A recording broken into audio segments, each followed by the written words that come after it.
if you come to Russia just about now and get immersed into Russian life, like rent yourself an apartment in some small Russian town, will start making friends with your neighbors, start doing daily groceries, shopping, looking around, start watching Russian TV.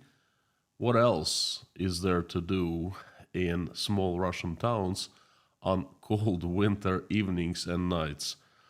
You will start seeing a picture of the outside world as a very different place from what you know.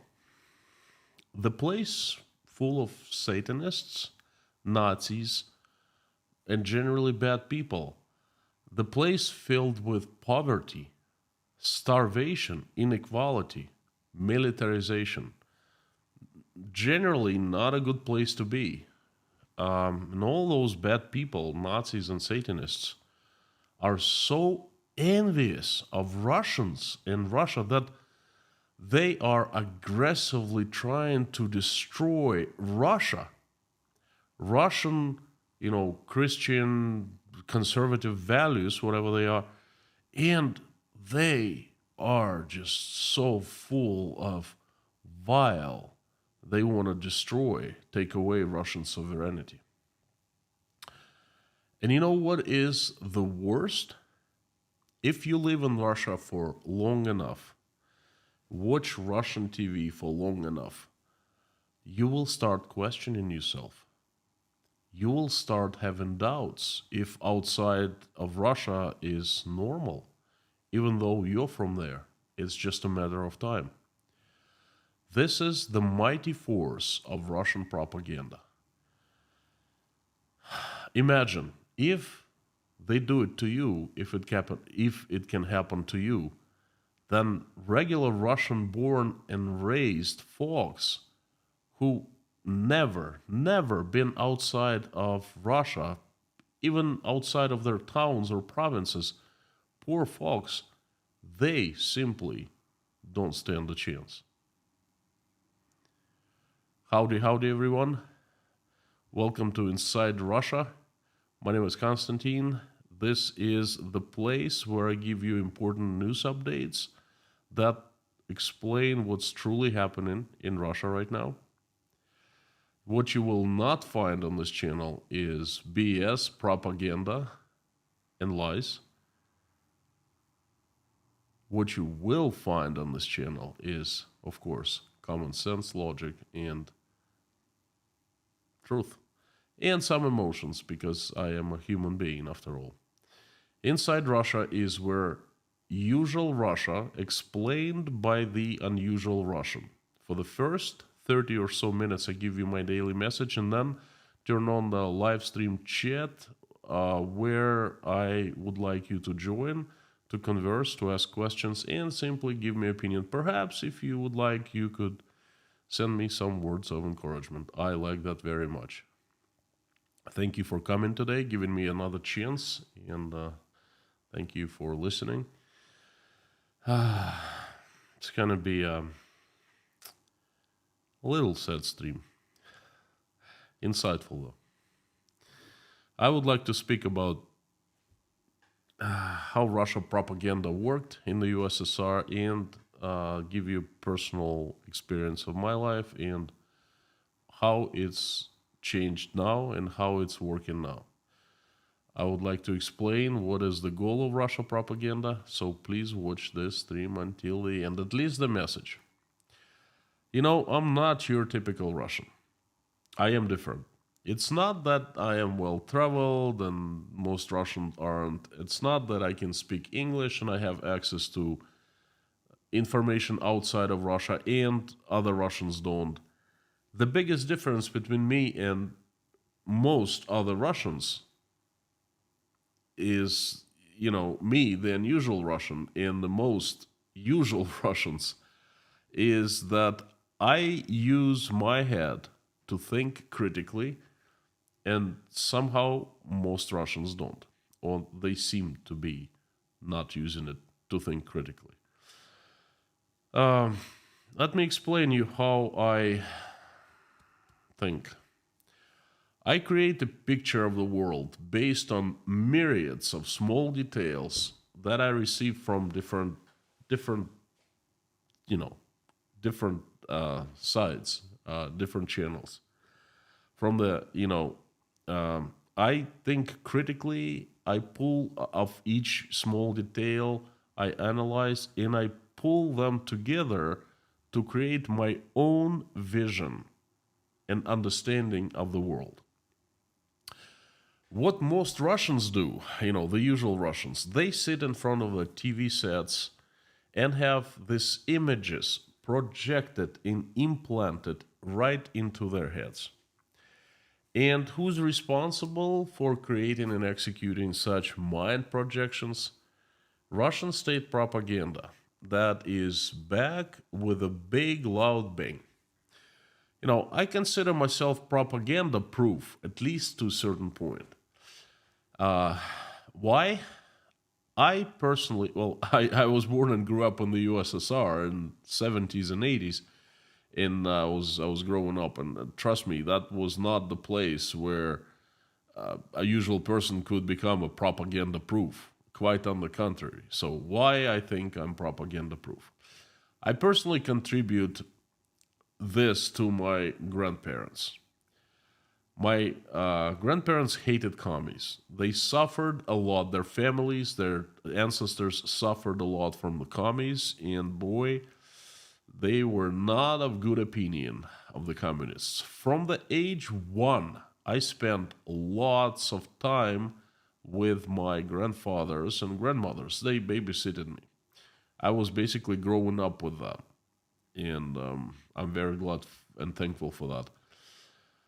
From the age one, they were telling me the stories of their childhood. Before the Bolsheviks, and the stories were good. Their childhood was good.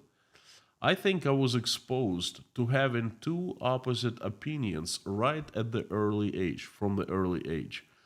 I loved my grandparents to death and I trusted them unconditionally. So I never questioned their stories. Of course, they were true, and they were true. And then, on the other hand, there was official Soviet propaganda trying to indoctrinate me, like a very young child, us all, really, all of us. And I always had two opinions. So I think this is what happened. That would put me on the right track, right at the start. Some people say a lot to me, oh, you have different opinion and you can think critically because you've been to places and countries. And that's true. I traveled to over 30 countries and I lived in three countries for long periods of time. That's except for Russia. The United States, I spent 9 years there. Uzbekistan, 2 years. Ukraine, close to a year. And, I traveled other countries. But that's not it. That's not why I have different opinion. And I can think differently. Until age 12, I had not left my city where I was born and I grew up, Rostov-on-Don. I was living in a bubble, a Soviet bubble, like everyone else around me. But I remember that at age of 12, I had many questions in my head that I could not answer. And I made a list, and I remember the day I came to my mom with the biggest question I couldn't answer.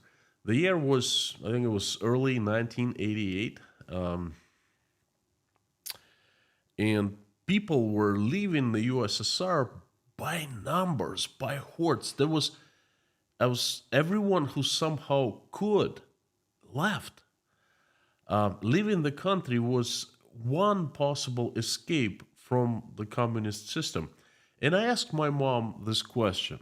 I said, Mom, why, if our country is so great that everyone is trying to leave so desperately to America, to Europe, to Germany, to Israel, and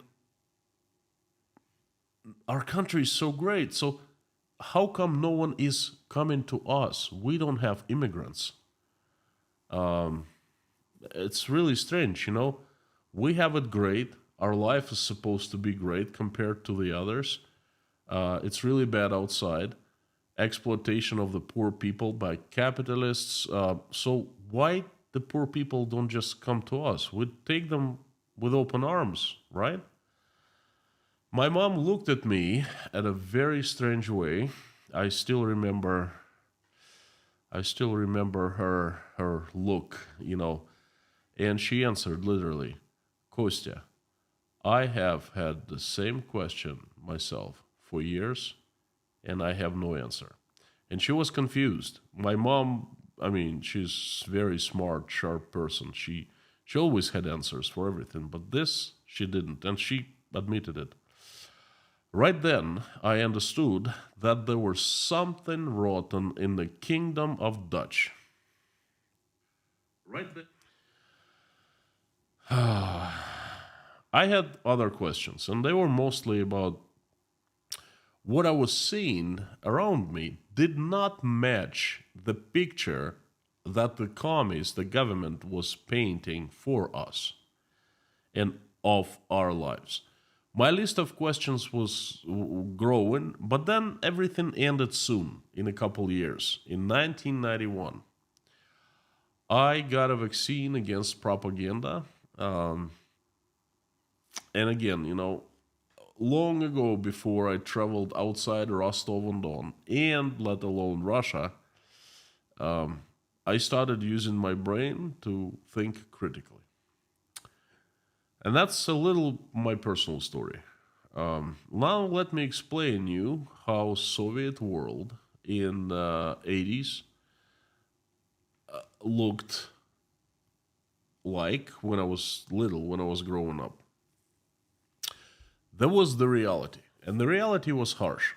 I've said many times, you know, I made videos, streams. The USSR was not a pretty place to live. There was complete lack of freedom. We were basically the slaves of the government. We had no freedoms. We couldn't leave. We didn't have freedoms of choice. We couldn't choose pretty much nothing. But um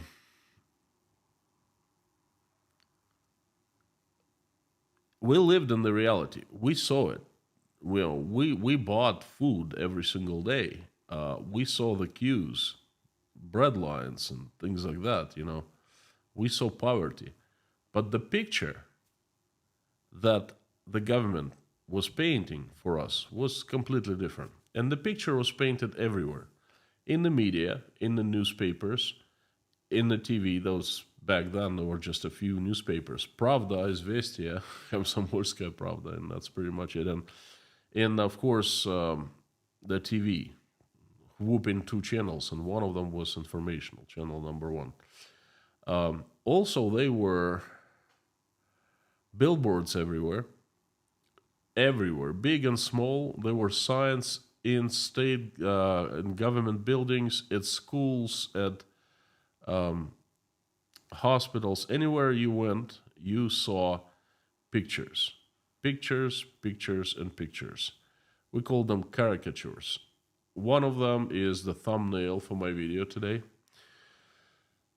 Those pictures painted the USSR that freed the world. USSR was the beacon of light for everyone. It was the only country where everyone was equal and happy with equal opportunities. Regular folks, workers, and farmers ruled, and the Communist Party of the USSR helped them, kind of stirred the way a little bit.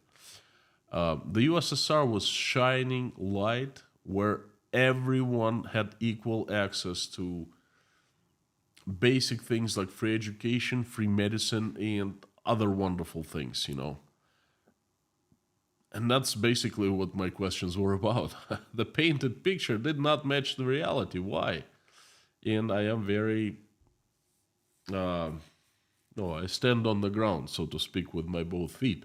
So I wasn't asking why the picture of reality does not match. I had certain questions.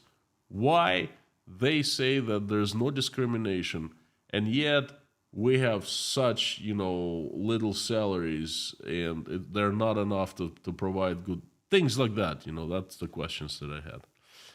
But the picture of the USSR everywhere was painted wonderfully, skillfully. Ah, it was good. Now, on the contrary, there was another picture at the same time. The picture of the militaristic, unfair West, led by, of course, America. America, whose fake might was based on simple papers, not proved by anything, dollars. Dollars were a joke. They were very few rich capitalists that owned everything, and they were fat, cigar smoking, ugly guys. And boy, did they exploit the poor people, working class of America. And the Soviet propagandists always painted the working class of people of America as unhealthy, thin, starving. They were always depressed. They were looking down. Unlike the Soviet workers, well fed, proud, with the goal in their eyes, so to speak. So in America, super rich were exploiting super poor. And super poor were plentiful, and they had no chance to break free from their misery, to move up the ladder. Uncle Sam was the prominent feature everywhere in the USSR, on all the billboards. And I think if there are Eastern Europeans in this watching me right now, in this chat, please let me know. Did you kind of have the same thing, the same pictures of the West, or was it that exclusive to the USSR? So Uncle Sam was with rockets and guns, was a caricature, ugly face, just like on that stream's thumbnail. Uncle Sam was the enemy of American people and the friend of capitalists, the embodiment of exploitation and inequality. Western Europe was pictured not much better. Colonialists that owned and exploited poor countries. Western Europeans enslaved the entire world, South America, Africa, the countries there. And they were also exploiting poor people of those countries. Little did we know that the USSR, in fact, at that time, enslaved Eastern European countries. But we certainly could not even imagine that. Even me, I didn't know that. Although I, thought somewhat critically and asked many questions, but that far I couldn't think, because I simply didn't know what was on the other side of the curtain, Iron Curtain. But then, in 1991, everything changed overnight. The evil empire fell down, and we understood that we lived in the evil empire. It was an embarrassing feeling, but then it was offset by the feeling of hope, of happiness, that we are not the evil empire anymore. And we have the future, and it is bright, and we're going to be the part of this big family that is the world. That was offsetting the dark past, so to speak. Let me tell you, if you time travel to 1991, after the USSR fell apart, 1991, 1992, 1993, you will not find any people, any Russians, that wanted to go back to the USSR. Everyone, when you would bring USSR, everyone would spit. Because everyone remembered how it was to live there. Everyone was enjoying the ride. Everyone was happy to break free finally. And you know what? A very interesting thing. propaganda back then, it simply vanished. It disappeared. It was not needed any longer. We started admiring the West and especially America. The West brought into our lives so much that we had been lacking before: freedom, hope, money, different products, in color and smell. Our lives became so richer in terms of colors, in terms of, we were a part of the world community, and that was feeling real good. So propaganda simply disappeared and wasn't in Russia for quite a few years. But as we say in Russia, недолго музыка играла. The music did not play for long. One man considered that the destruction of the USSR was the biggest tragedy of the 20th century. Not World War One, not World War Two, not other terrible things that took so many lives, but the destruction of the USSR. And his mission became to change things to the, old. First, things started changing around 2011, let's say early 2012. In my previous streams, I talked about the history of Russia and how the freedom was dying in Russian Federation. So, 2011 was very key year, the the milestone, so to speak.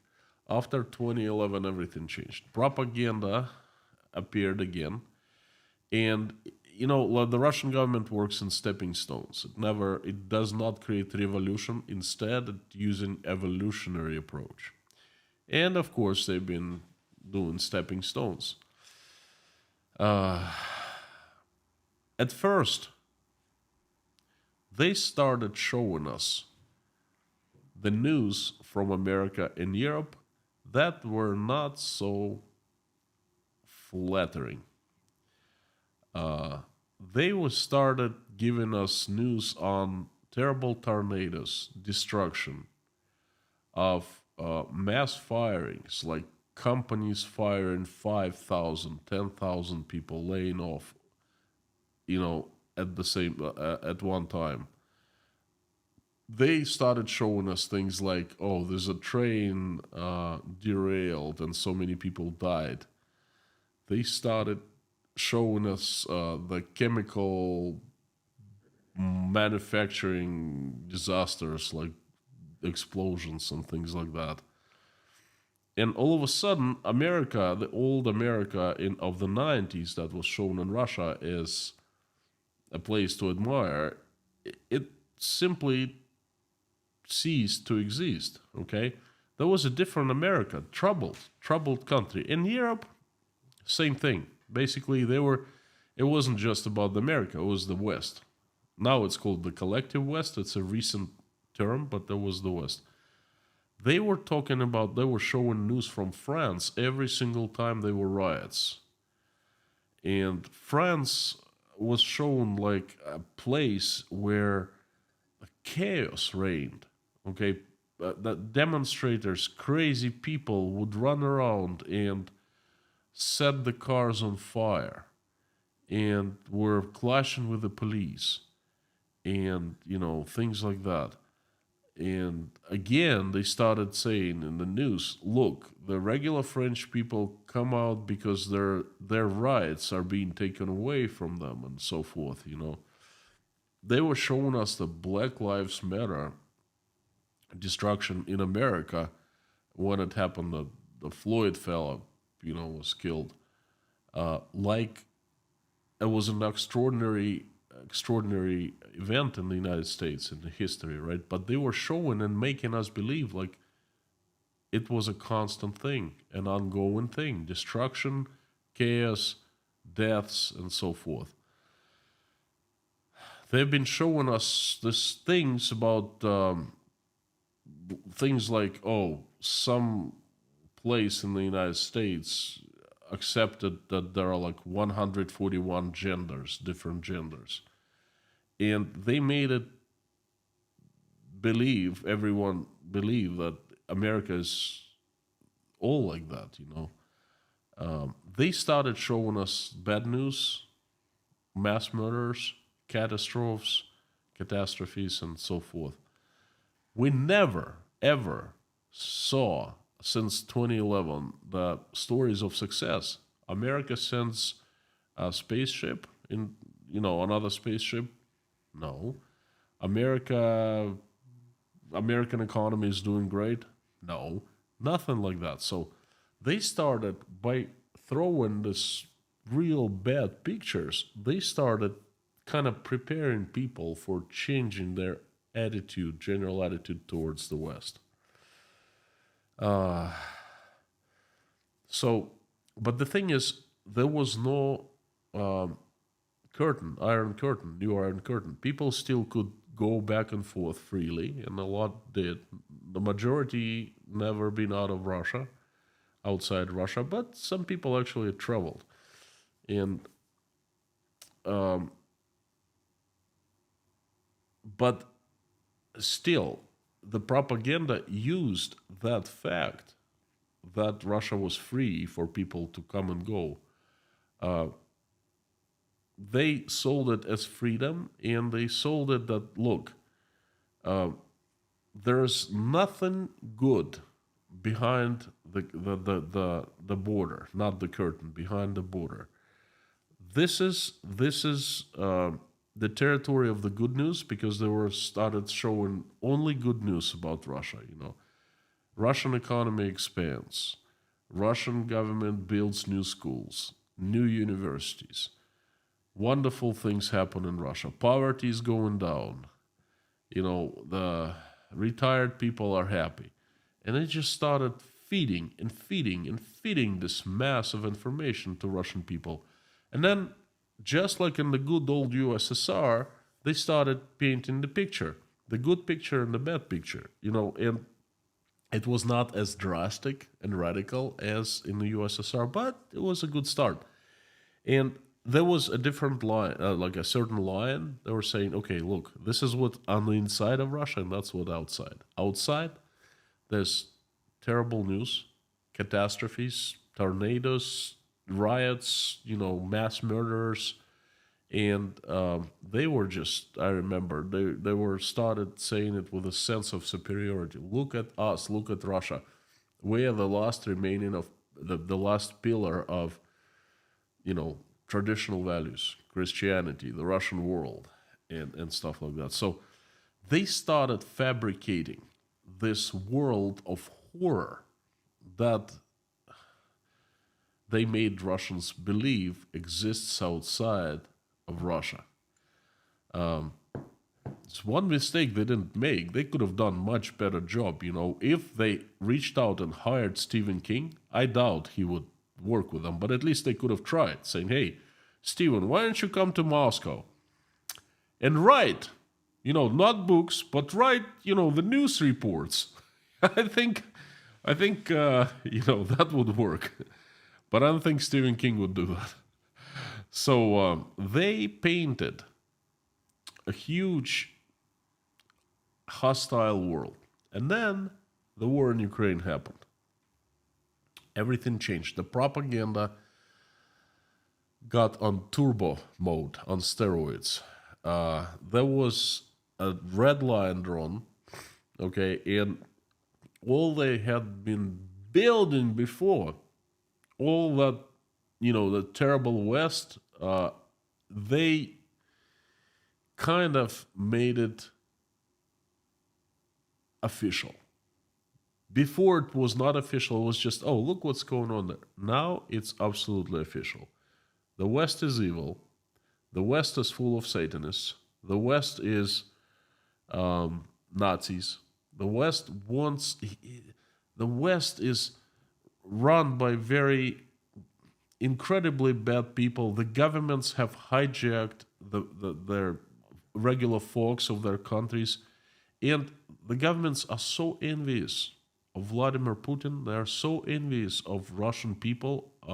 They are so envious of Russia's riches, oil and gas and mineral resources, that they want to destroy Russia. They want strip Russia of its sovereignty, and they want to wipe all the Russians out, eradicate them. They want all Russian values not to exist. Okay, and this is the reality of Russian propaganda. They have they laid foundation. They were laying it for years and years, and now very quickly they built a very strong house on top of this foundation. A very ugly house, let me tell you, but it's strong and it's there. Russians are believing, for the most part, what the propaganda is telling them. The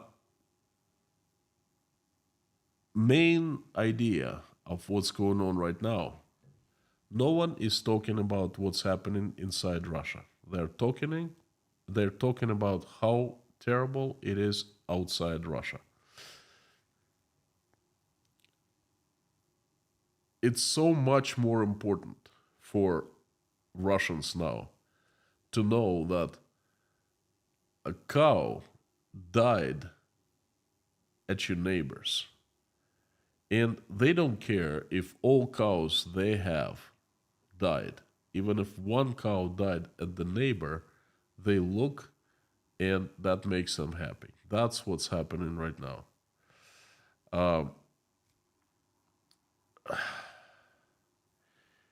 Just give you a little example.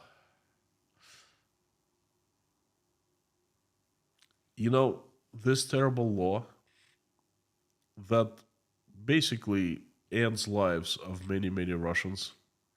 It was signed by Vladimir Putin minutes ago. I made a stream about this law. It's e-draft, electronic draft. Now Russians don't have to be served summons. The government places their names into a national registry of mobilization, and that is the reason enough to freeze their assets in 7 days, to strip of their rights, and to ban them from leaving Russia. Okay, so people don't even have to know that they're being mobilized. The government knows, and the government punishes them. This is unheard of, anti-constitutional. I don't even know what to say about this terrible law. But you know what's been the last couple days talk of the town, talk of the country, so to speak? Certainly not that. No one is discussing this law, but everyone is discussing America. The guy who predicted recession in America back in 2007 predicted another recession now. And this is what has been discussed in Russia in the last 2 days. I am absolutely amazed. I called my friends, couple friends, and then they started asking me these questions. What do you think? Is America going down finally? Is dollar going to be default? Like America will default its debts? And my question is, why do you care? You are Russians. You live in Russia. You need to care about Russia, okay? Why don't you care about the war that is happening between Russia and Ukraine? Russia waging a war in Ukraine. Why don't you care about people getting killed in Ukraine, innocent people, and Russians too? It's not just Ukrainians. It's a tragedy for both countries. Why don't you care about this law that affects you directly, instantly, immediately? Why don't you care about this and discuss this? Why don't you ask me about that? Instead, you're asking me about America if I think that it's going to go into recession or depression or, crash in the next 6 months. On Russian TV, some expert, Russian or American, whatever, comes out and says that America is gonna crash in 6 months, and that happens every 6 months, and it doesn't crash, and it doesn't crash, and year after year after year. So, you see, uh, this is what's happening. They are painting. They have painted this incredible, horrendous picture of the West, of everything that is happening outside Russia, and they're putting fears into the hearts of Russians, and they fear. They really fear. A lot of them believe Russian government. A lot of them somehow lost their ability to think critically. Perhaps many didn't have in the first place, but the fact is fact. They're not thinking critically. They cannot take two facts and analyze them and compare them and things like that. So this guys are very good.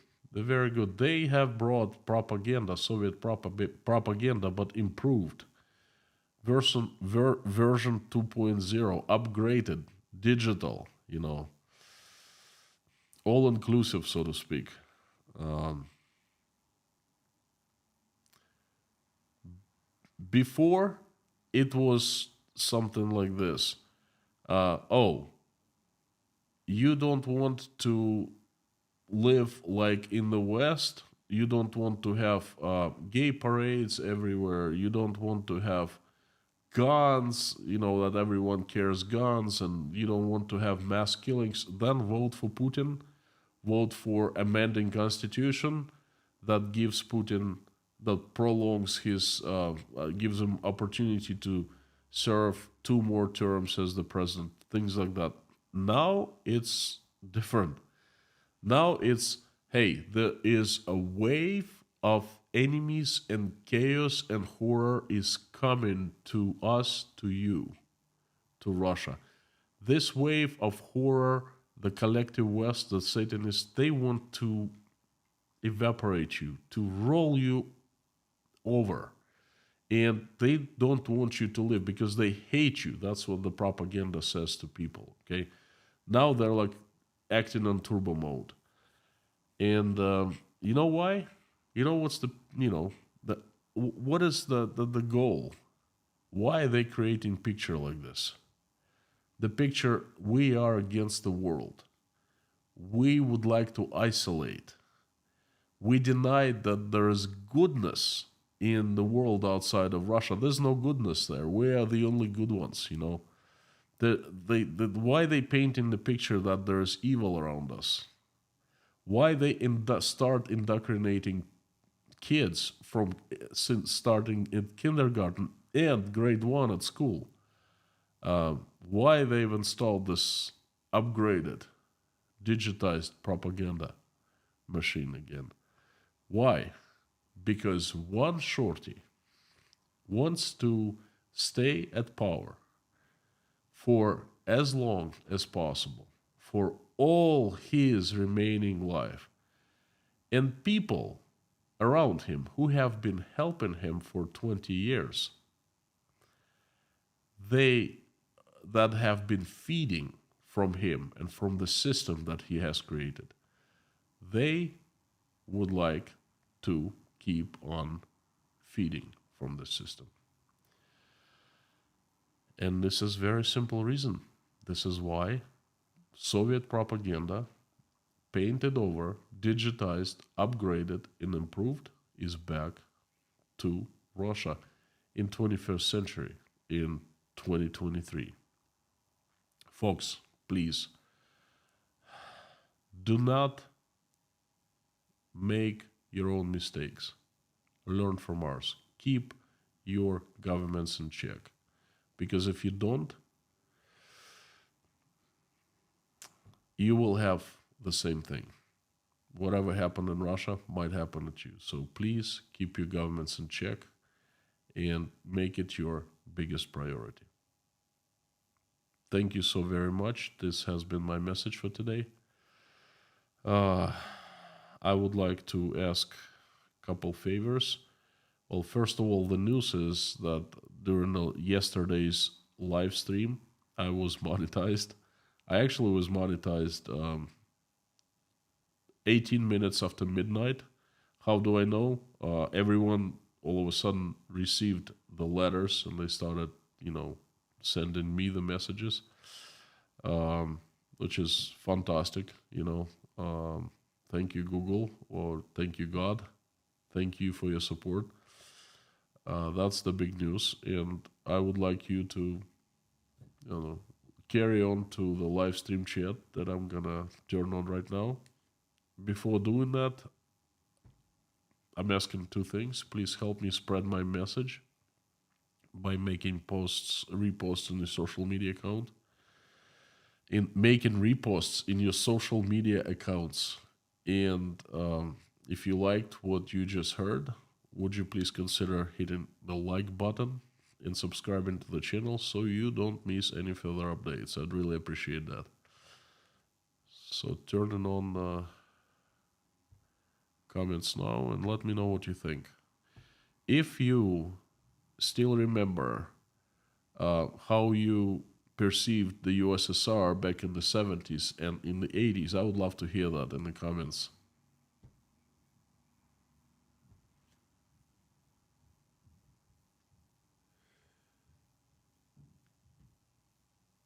The comments are on. If you are not seeing them, please press the refresh button.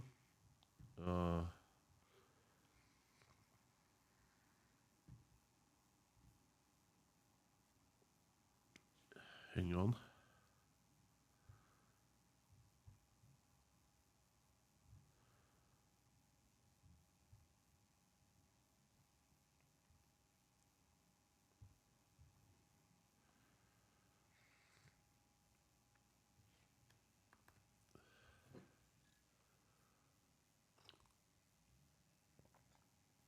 I see my wonderful mods.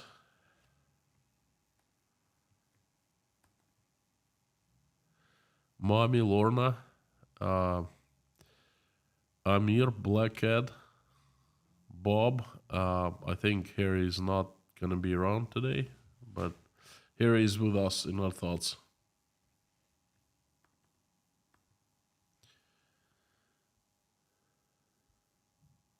The usual suspects, howdy.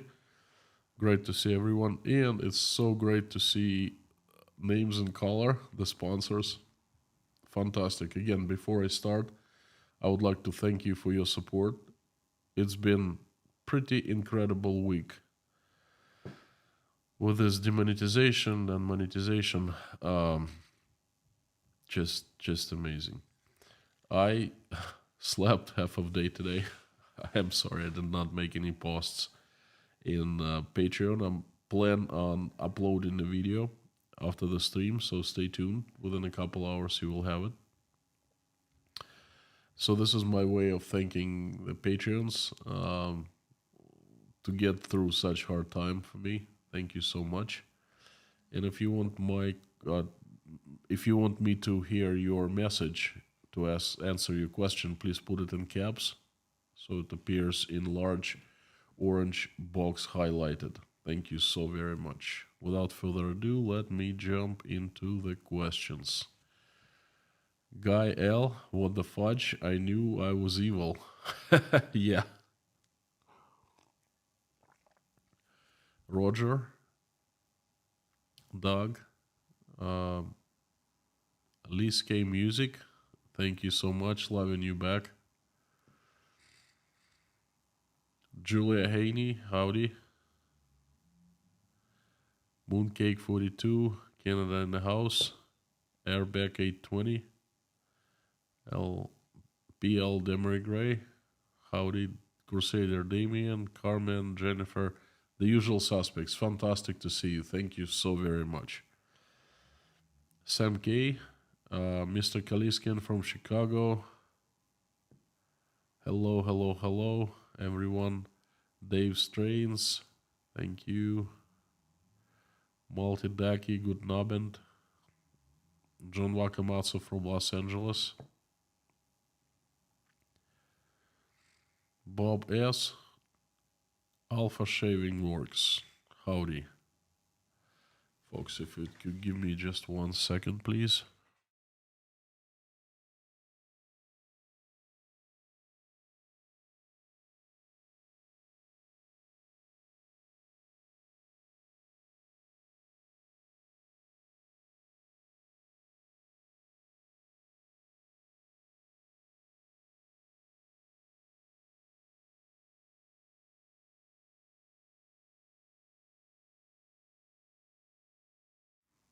Love this chair, you know.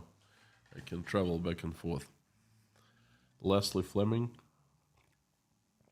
from sunny and warm upstate New York. I heard it was very warm today in Northeast and no upper states.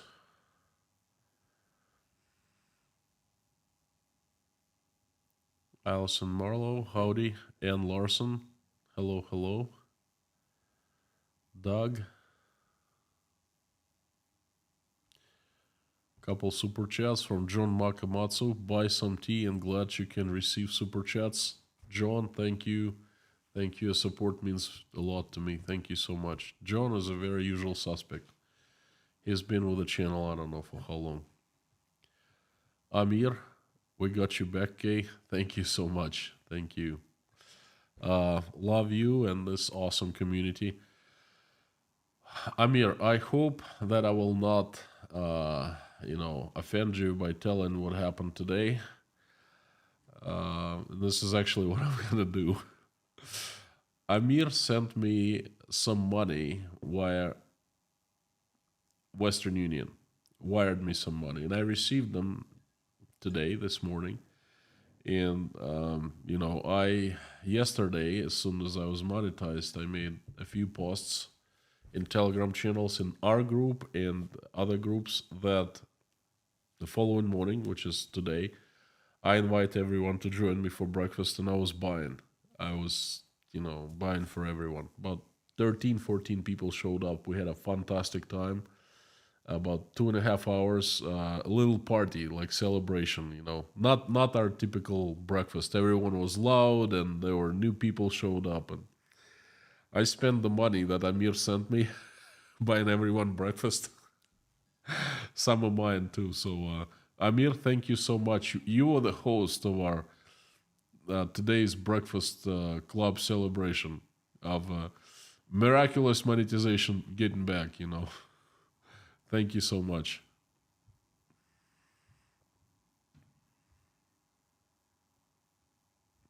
Bob S., thank you for telling everyone that political bashing of any kind is prohibited. I don't understand why a lot of people insist on talking about American politics here. I'm not inside America. I'm inside Russia. I'm talking about Russian government, Russian politics. Pamela J. Hi, I'm older than you, about 17, 18 years. So my memories of the USSR are from the 60s and 70s and the 80s. And thank God for your grandparents. Thank you. Thank you so much.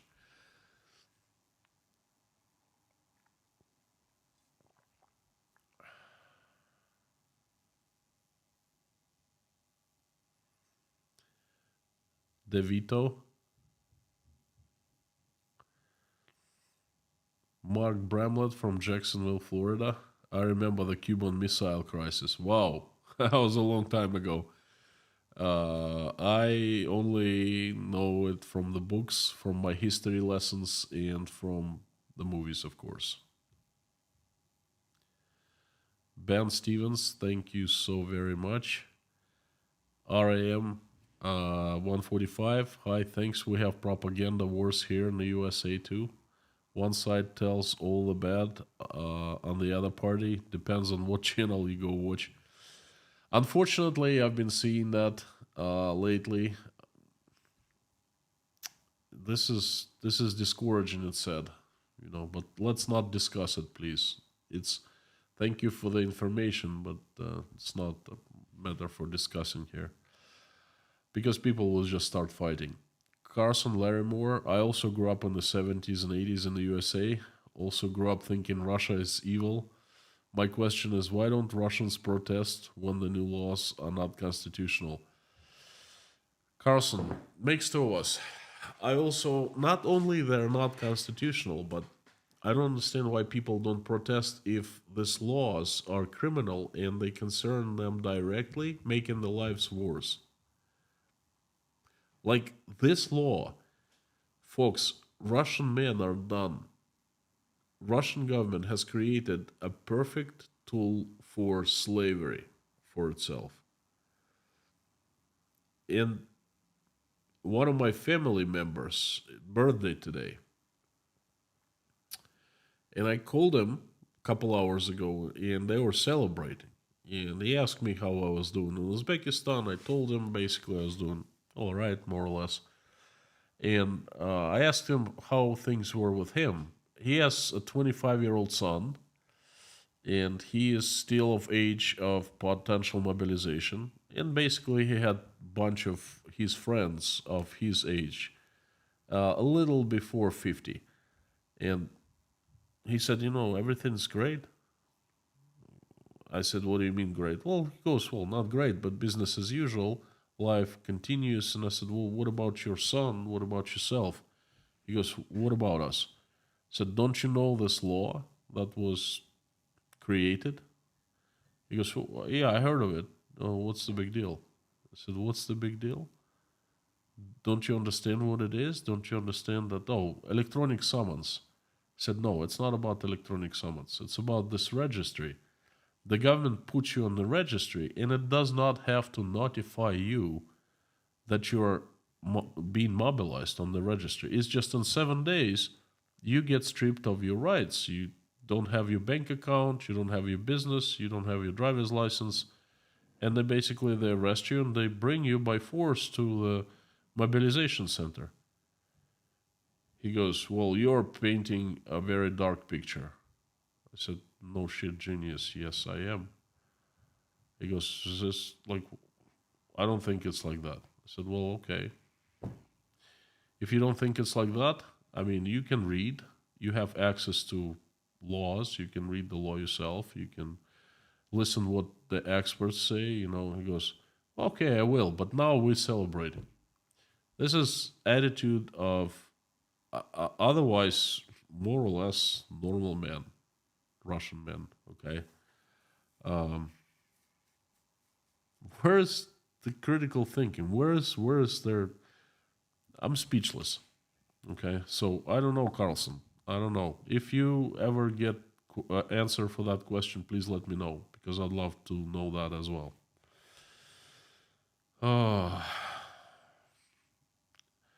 And Dale, thank you so much. Thank you. I appreciate Mr. Popular.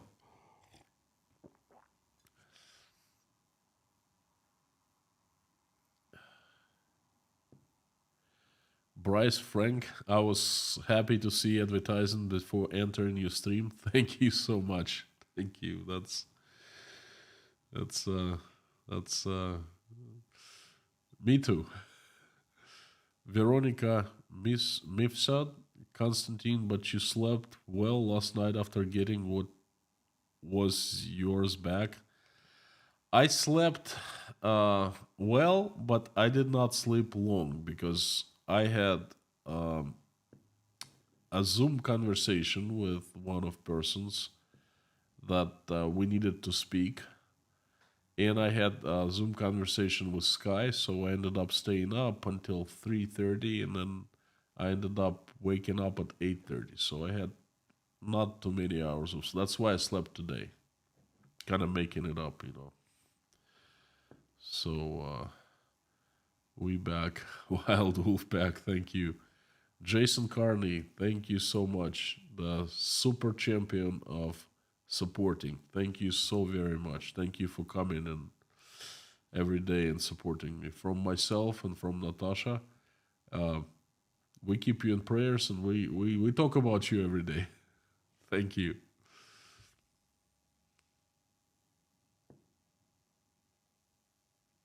It's Dan. This is perfectly said. I couldn't have said better myself. Propagandists wanted Stephen King, but they got Steven Seagal. Yeah. I wonder how Steven Seagal doing these days. I wonder what he's up to. Bogdan L, howdy howdy. Greetings. You're not old. uh,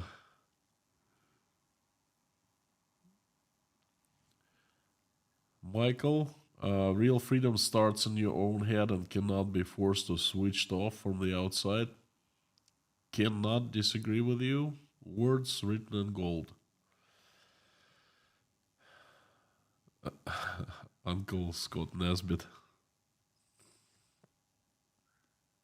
Sandra, thank you so much. Great to see you. Lisa Falk, uh, didn't think about Russia much at all in the 70s and 80s. No worries about Russia other than what was happening to its people during the chaos and danger of the 90s. Very, very frightening. I think that Russians would be absolutely amazed if learn how little people in the West think about them in normal times. In Russian news, it's always something like, oh, Americans said that, the Europeans said that, they did that. And they create this picture that everyone is so interested in what's happening in Russia. When I came to the United States in 96, no one knew where Russia was. People have heard of Russia as a country, and that's it. They could care less, okay? And at first it shocked me. I was like, wait a second.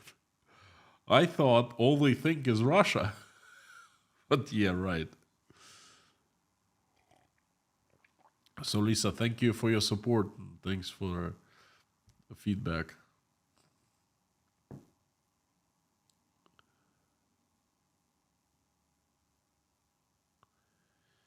Monica, I remember from USSR times, the athletes participating were not allowed to give any interviews. Yep.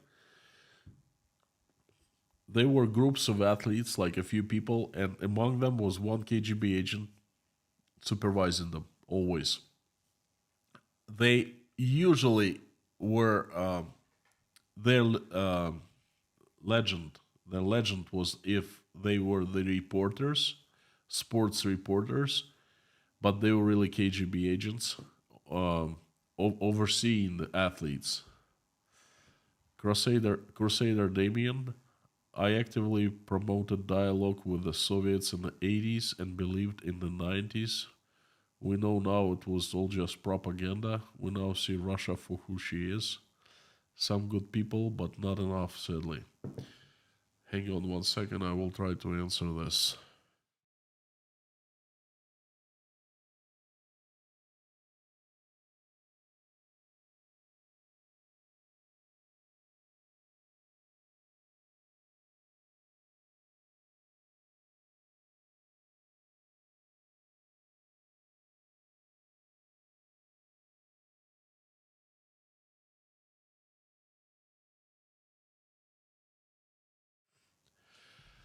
I disagree with you here um, on this. Look, in the 90s,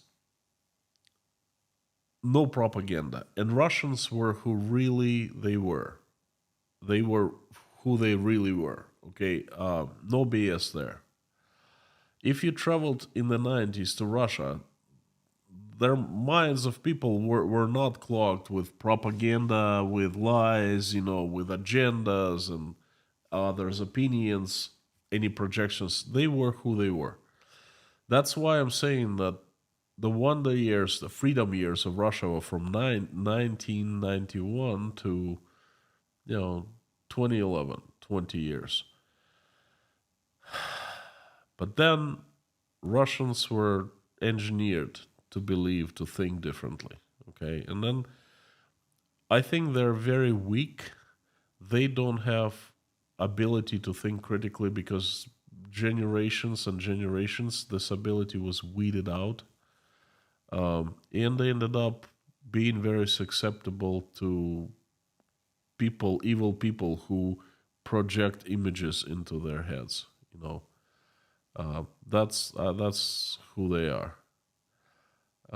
Now there is a chasm in the society because one thing is to have propaganda, but another thing is to believe that you can kill people for good purpose. Like kill all Ukrainians, free Ukraine, like get rid of the enemies of Russia. If you believe that, you're definitely evil. Okay, but not all people in Russia like that.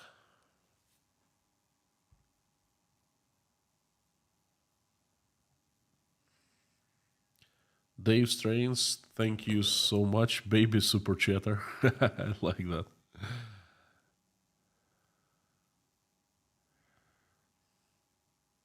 There was another super chat I missed, I think.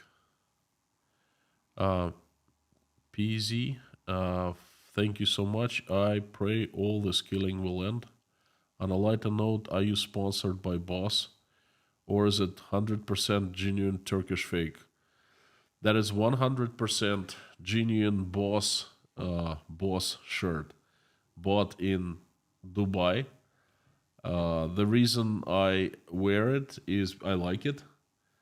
It really, like, this, the model of this shirt fits me, like fits my body.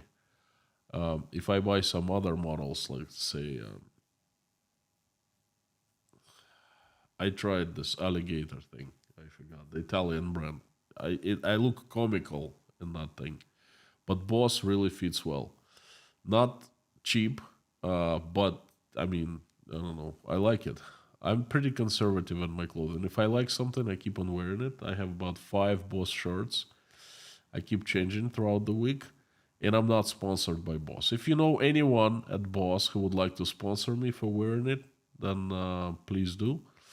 Notify them that there's a guy who does streams every single day, and then he likes Boss brand.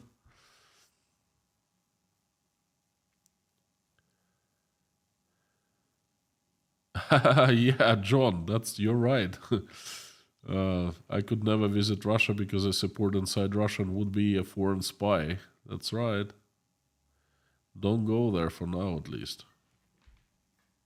And Larson, must have been a wonderful message to tell your family that you were monetized again. Yep, yep. Well, the only people that knew, I told, were my mom and my wife, obviously, and they were happy. They were happy. Uh, Interesting message from Viking5227. What do you call bullshito? Please specify. Lorraine Prasnowski, thank you so much for the support. No message, but this message is pretty powerful. And Lisa, thank you for thanks for another question statement. Thank you for another support. Not knowing where Russia is will be our downfall. I do remember thinking that Gorbachev was a brave and hopeful man, like the current Pope. You remind me so much of my brother. Thank you. You know what? Gorbachev was a very brave and a very hopeful, very courageous man. Uh, if he carried on, then Russia would have been a different country, a better country, I think.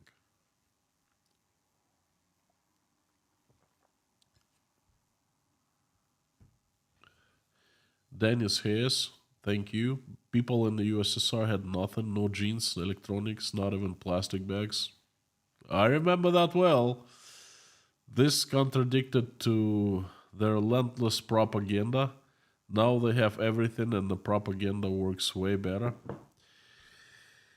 Well, it's not a question, it's a statement. Let me talk about it. I remember quite well that we didn't have anything. No jeans, no electronics, no plastic bags. Yeah, there was when they were plastic bags, but they were shortage of them. So, you know what we did? We reused them. A plastic bag. You take something out, like food, out of a plastic bag, and you wash it, and you put it on your radiator.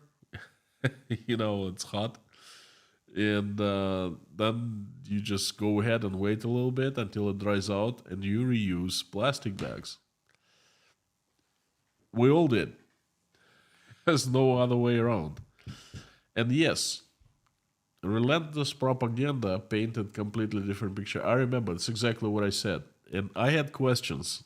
Why the heck this is happening in the picture they paint. It's one world, and then we live in a completely different world. Because perhaps there's a different the USSR somewhere in Moscow, in St. Petersburg, but in Rostov, I mean, we have this and that. We have shortages. We never have meat. We have potatoes that are half rotten and stuff like that. How does this uh, balance out with the picture when painted on every billboard? Okay, evil West against shining USSR. That's exactly one of the points I was trying to make.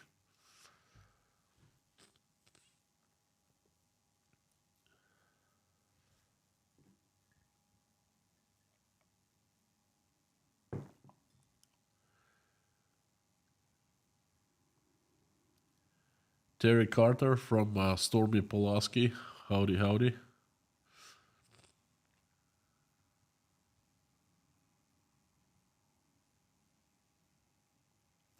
I've learned a lot about the USSR by watching the Ushanka show.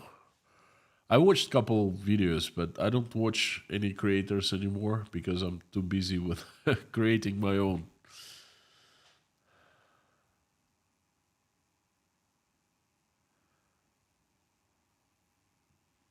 Hang on 1 second.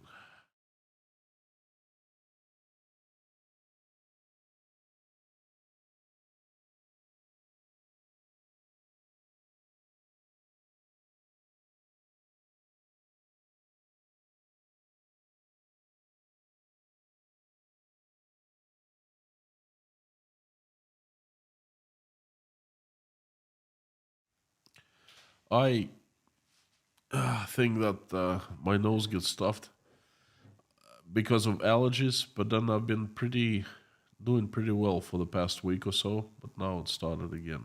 Very strange. Paula W. Many sitcoms in the 70s and 80s did at least one episode that was about Russian defectors, so we thought Russians wanted to get out of Russia and come to the USA. Well, you thought right.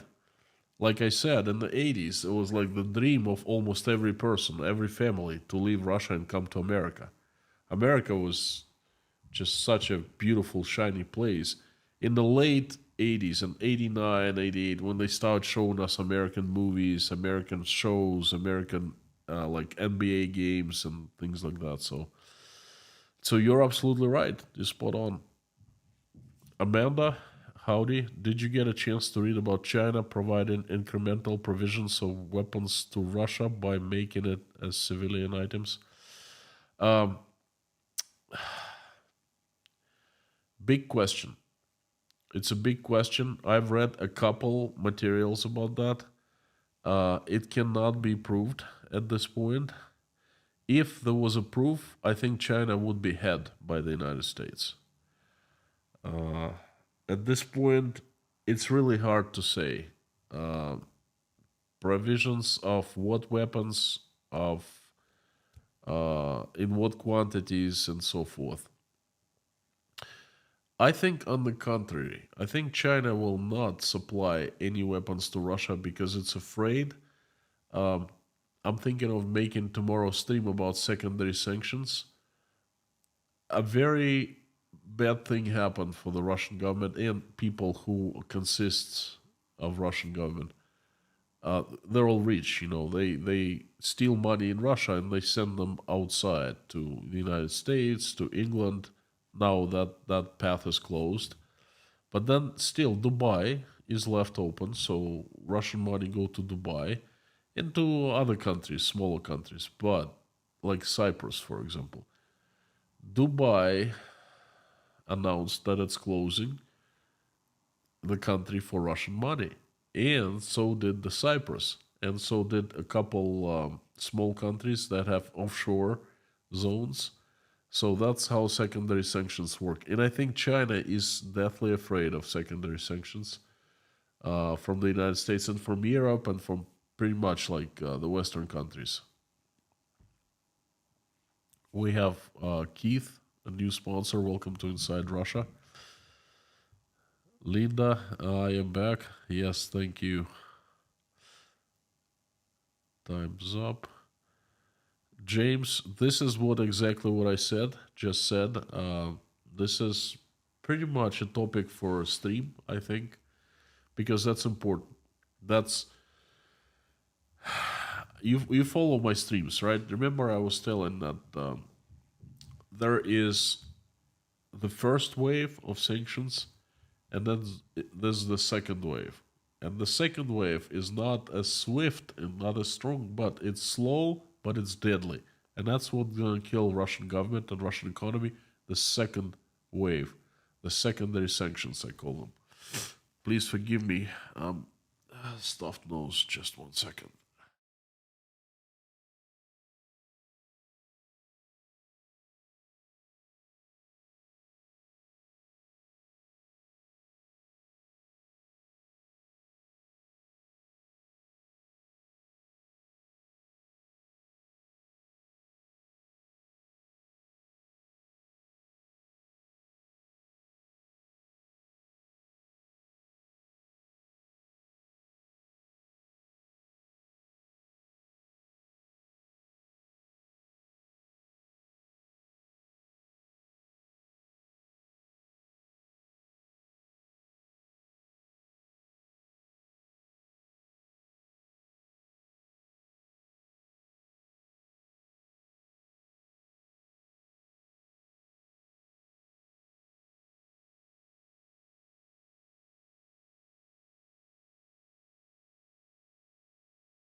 Whoops.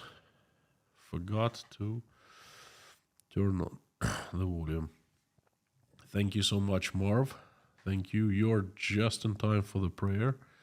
And thank you, Black Cat, for gifting sponsorship to 5 people. Thank you so much.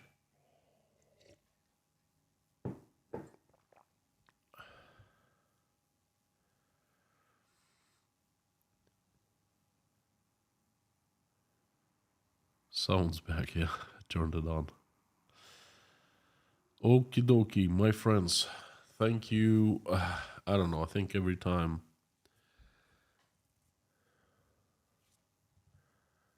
Oля, A+1, A+ Russian. Howdy, howdy. Um,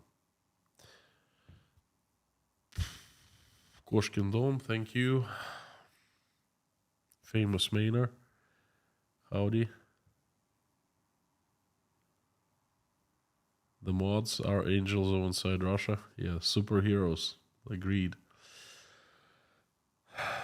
I would like to thank you all again for your support. Monetary and non-monetary. Non-monetary is really priceless. This just been incredible, incredible time for me. Thank you so much. I would like everyone to please join me in prayer.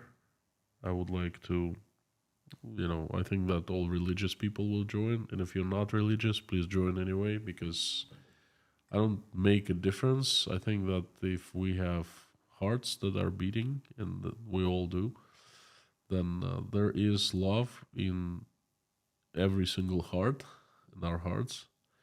I have not seen a person without love in his or her heart. Some have more love, some less love, but love anyway. And God is love, so therefore God is in every heart of us. So whether we believe in God or not, I don't think He cares that much. He believes in us, and He believes in you, and that's what it matters. Thank you so very much. Let's do it. Oops.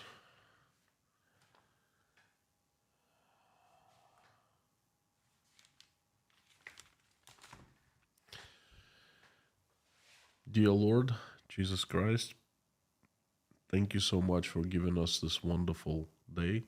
Thank you for putting food on our tables. Thank you for giving roofs above our heads. Thank you for surrounding us with people who we love and who love us and who care for us. Thank you for our children and the loved ones. Please help our children, keep them safe and healthy. Give us wisdom to keep the skies above our children's heads peaceful. And give us wisdom to raise them the way that when they grow up and become adults, they will never fight in any wars and will make this place a better world. Dear Lord, please help stop the bloodshed in Ukraine. The country and the people have suffered so much. It's time to stop. It needs to be stopped as soon as possible. Please reach out and touch the hearts and souls of people who are responsible for making such decision. Fill their hearts with love. Fill their hearts with empathy, remorse, forgiveness. Open their eyes so that they will see and understand the tragedy, the depth of tragedy that has happened. They will get terrified and they will make the decision to stop the bloodshed. Please help all Ukrainians. Send every single Ukrainian an angel, so the angels keep people out of harm's way. Please make a wish come true and make prayer heard and answered of every person in Ukraine who has been affected by this tragedy. Please help my country, Russia. Send your strongest angels with sharpest swords led by Saint Michael, so they come down here to this place and get rid of the demons that have hijacked my country. Please have angels run Russia. Please make it right, make it peaceful, make it good. Please help everyone who is traveling right now. Send safe travels. Everyone who is seeking for asylum, especially families, please send help and good people their way. Please help all the hungry, the homeless, the jobless, the sick, the depressed, the ones with low self-esteem, the ones who are losing faith, the ones who are feeling miserable for some reason. Please shine your heavenly light on these people and send them your love. Fill their hearts with your love, so they will feel good again, and they will have a chance, a shot at happiness. Please help all the Ukrainians who are without electricity and heat right now due to the attacks. Please send help their way, send recovery, and help them in a way that you know how to help. I am asking for all pregnant women um, who are deciding whether to keep their babies or not right now. Please reach out and talk to them so they make the right choice. Thank you, dear Lord, for bringing us together into this community. Thank you so much for helping me using all these people in this community as your help and your tools. Thank you so much. I really appreciate it, and I am asking you so you help everyone here the way that you have been helping me. Thank you for us getting together to pray, allowing us to pray. Please help everyone who is praying along right now or simply watching us pray. Answer everyone's prayer and make everyone wish come true. Dear Lord, I have a number of people who are asking you for help. They are listed in the book, and we pray for them every single day. I would like to ask for all of them at once right now. You know who they are better than me. You know their names and their prayers better than I do. Please help them all in the way they need help. They ask for your help in the way that you know how to help them. I would like to ask them for them all right now, and I would like to specifically ask for children, that I pray for: Cadence, Sebastian, Maverick, Ansley, Theo, and Muddy, and for niece of Karin Vassar, and for all Ukrainian children and the Russian children who have been affected by this terrible tragedy. Thank you so much, dear Lord. Thank you for giving us everything. Thank you for shining your light upon us. Please forgive our sins. Amen. Thank you so much, my friends. We keep on going. Tomorrow will be the day when the sponsors return to the live stream for sponsors and patrons only. This is my way of showing appreciation for you, for supporting me, and for being with me. Will be a special stream. I have a guest over, the guests that have not participated in the streams yet. I think it'll be interesting. So please, sponsors and patrons, come tomorrow at the regular time, 9 p.m. 9 p.m. Tashkent time. Pretty much same schedule. The streams for patrons and sponsors are usually slower paced and they're more relaxed. There are more personal questions discussed there. It's like basically a bunch of friends getting together and having conversations. So thank you so very much. I will see you tomorrow, patrons and sponsors. Again, thank you so much for helping me and supporting me. And everyone, I will see you on Sunday with another message. I have a few potential messages right now, potential ideas for a stream. They're all pressing issues in Russia. I just don't know which one to choose first. Okay. Thank you. Marv, just saw your last message, super chat. Thank you so much. I would like to say that you are all absolutely awesome and you rock. And, before I go, I invite everyone to say along with me as usual. Carthago delenda est.